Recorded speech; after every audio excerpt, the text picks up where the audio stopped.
What's up guys, Just Fancy here and welcome to a brand new video and welcome to your daily dose of transfer gossip. And today it is Tuesday the 17th of January and finally after a couple of quiet days in a row we've got a lot of confirmed transfers to get through as well as some really good rumours. So before we get started, as always, if you can show support by leaving a like rating, that'd be absolutely awesome, and in the comments below your thoughts on today's rumours, and let me know what rumours I should do in the next episode, and if you missed yesterday's video, it will be down below in the description box. So starting off today with the confirmed transfers, and the very first player is a guy called Kevin Lasagna. So he has the same name as a food, which is quite funny to start things off with. So lasagna, basically it's quite a confusing one. So the other day he joined Udinese from Carpi on the 14th of January for £3.83 million and was loaned back straight back to the second tier club Carpi, where I think he's been for the last couple of years. It's a little bit of a confusing one because he is owned now by Udinese, but was always at Carpi anyway. Next player we go on to is Junior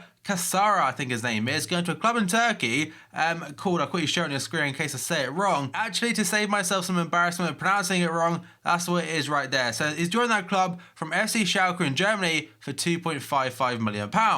Then we go on to the next player, Ali Sissoko, formerly of Lyon, Valencia, Liverpool, and so on and so forth. He's now joined Olympiakos in Greece from Aston Villa on a loan deal for the remainder of the season. Followed by Kyriakos Papadopoulos. He's owned by Red Bull Leipzig. He's gone on loan to Hamburg for the remainder of the season, and it's cost him around £425,000. But I need to check something very quickly as to who he's owned by, because I just said Leipzig, but it may possibly be Leverkusen. Okay, he's owned by Leverkusen, not Leipzig, so apologies about that. There's one thing I noticed on the site that I use, and in particular on his page. It says red card suspension until June 10th, 2017. What has he done? Unless it's some kind of glitch on the system, apparently suspended until past the end of the season and into the summer, which is crazy. If he has done something, guys, let me down below in the comments.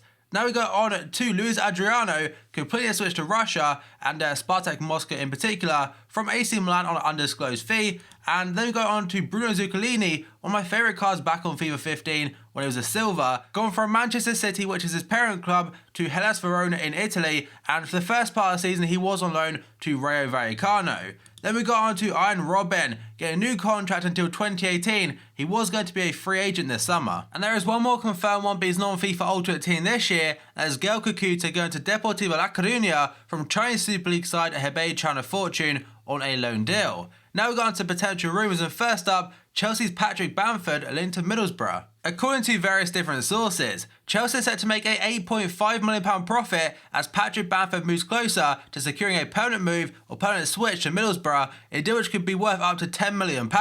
Bamford is having his medical at Borough today, or yesterday now, and the deal for the 23-year-old is worth £6 million up front and £4 million in additional fees. And now the speculation surrounding Paulo Dybala, it can kind of stop a little bit now, because according to Tuttosport, Dybala's agent is due in Turin this week. It's expected he'll secure a new deal for Dybala worth the same as Higuain's. And one thing about this, by the way, is kind of to do Juventus rather than Dybala, but on your screen right now is Juventus' new club badge. Do you like that or not? I'm pretty sure 99.9% of people on Twitter despise it.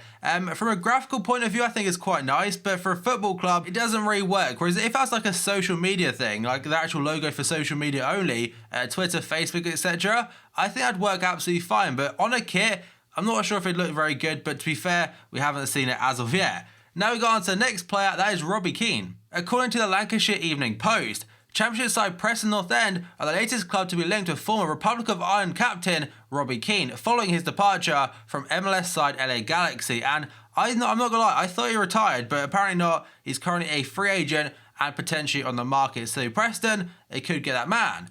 Then we go on to Sofian Feghouli, linked to Roma yet again. According to Il Messaggero, Roma will make one more bid for Sofian Feghouli. If West Ham don't budge, they'll consider Masonda from Chelsea, Nkudu from Tottenham I think it is, or Jesse Rodriguez from PSG. And remember, they did get him on a free transfer back in the summer from Valencia. Next up is going to be Joe Hart. It's not just about him, it's actually about 3 or 4 other players. But according to the Daily Telegraph, City will listen to offers for Wilfred Boney, Eloka Mangala, Joe Hart and Sami Nasri in the summer. He also says on the top of that, Willy Caballero, Pablo Zabaleta, Gael Clichy, Bakary Sagna, Yaya Toure and Jesus Navas are out of contract and are expected not to be renewed, so will be free agents and are free to get a new club basically. So Man City and Pep Guardiola, they're going to be buying a lot of players this summer. And two of those players could well be Southampton teammates, according again to the Daily Telegraph. Man City's two primary summer targets are said to be Southampton teammates Ryan Bertrand, the left back, and Virgil van Dijk. And let's be honest, a lot of clubs will be after Van Dijk this summer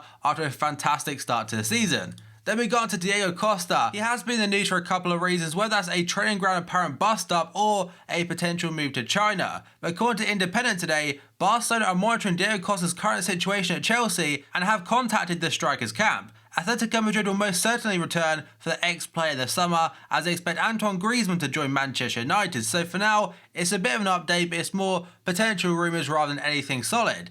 Then we got on to the next rumour today, which is Jake Livermore linked to West Brom according to Sky sources. West Brom have launched a £10 million bid for the whole City midfielder. Baggies boss Tony Pulis is looking to strengthen his midfield options this month, having allowed Craig Gardner to return to Sky Bet Championship side Birmingham City on loan. Sky sources understand Pulis has turned his focus to securing Jake Livermore after failing with a bid to sign France international Morgan Schneiderlin, who subsequently left Manchester United to join Everton.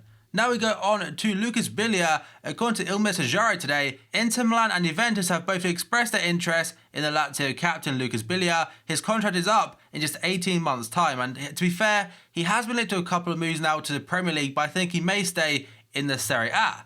Then we got on to Ashley Young, and you probably noticed a legend badge again. It's been a couple of days since a Chinese Super League rumour, other than Diego Costa really. So according to a couple of different sources today, Manchester United midfielder Ashley Young, who's been interested in Crystal Palace, West Brom, Burnley and Watford, has been offered a £10 million a year contract by Chinese Super League club Shandong Luneng. And if I was Ashley Young right now, he's not really playing, I'm not sure if he's been injured, but £10 million a year for someone that's a bench player, I'd probably be all over that. And if it is true, I'm pretty sure he would be very much interested. Then we got on to Radamel Falcao, again another legend badge. According to Canal Plus today, which I think is a French air source, they say Radamel Falcao is the latest player to be linked with China, after Tianjin Quanjian launched a €50 million bid for the Monaco forward. Falcao re-established himself this season in the Monaco starting 11, following loan spells at Manchester United and Chelsea, where he was considered a flop, but now he's scoring goals again. It works out to be £45 million or so, and says that Monaco have actually rejected the bid, although according to L'Equipe, the 30-year-old Colombian international could still land a move away from Ligue 1 during the January transfer window.